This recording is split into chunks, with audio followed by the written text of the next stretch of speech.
Hello, you join me in a Fiat 595 Esseesse Abarth. Now the title of this video is something along the lines of my dream car or driving my dream car, and that is because I want a Fiat 500 Abarth to be my next car.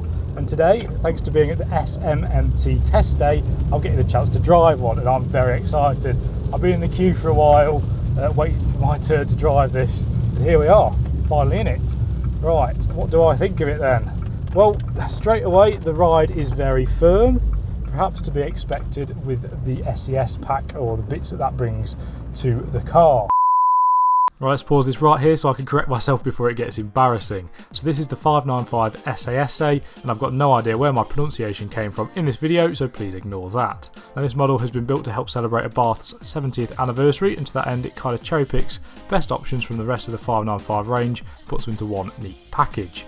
So what do you get for your money? Well, it benefits from a limited slip diff, Brembo front brakes, a valved Attribution exhaust and 17-inch Supersport alloy wheels. This car is also fitted with the same Coney dampers that you'll find elsewhere on the 595 range. Yeah, my lack of research prior to filming this one is kind of obvious, but I hope you can enjoy the video regardless. Also, this seat, they look very cool. I find it a little bit tight for my thighs, but then I am a little bit large, a little bit wider than usual, so that's perhaps my fault and not the car's. Pedals are quite narrow, that's something you get used to, I imagine. The seating position in general is a little bit weird and you do sit quite high up, but you get used to it. The best thing about this car though is just the fun, and I will try and get to that once I've got to a better bit of road. You do have to bear with me, the weather is obviously not with us today, and also I don't have the sort of time. I only have 30 minutes with the car, so I don't have the time to do a proper job with this video. I've also kind of forgotten all of the press information I should have really learnt, so I'll have to put that as a voiceover. And that is why this car is so much fun. The noise and the performance. Yes, I love it. You can't beat a car that just makes you laugh. This car is the right side of fast, so it's not ridiculously quick, but it's more than fast enough for you to have an absolute laugh driving. Yeah, big fan. Not really had a chance to really test the steering or the brakes on this. I will say the steering feels quite heavy, feels responsive enough though, and the brakes have stopped me when I've needed them to, which is always useful.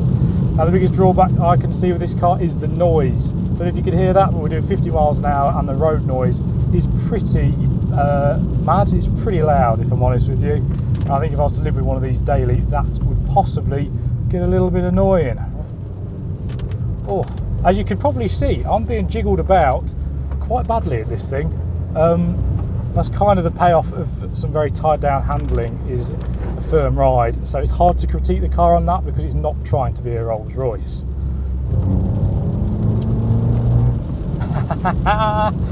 There's the noise, there's a bit of the speed. Nice induction bark coming from somewhere.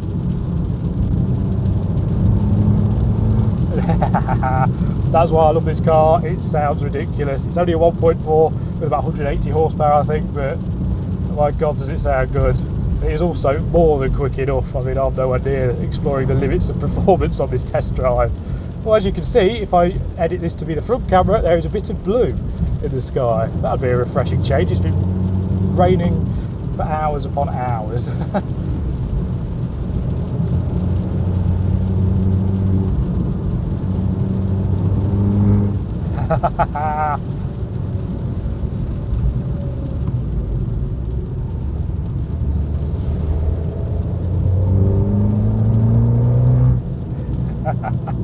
There's the noise, there's the noise.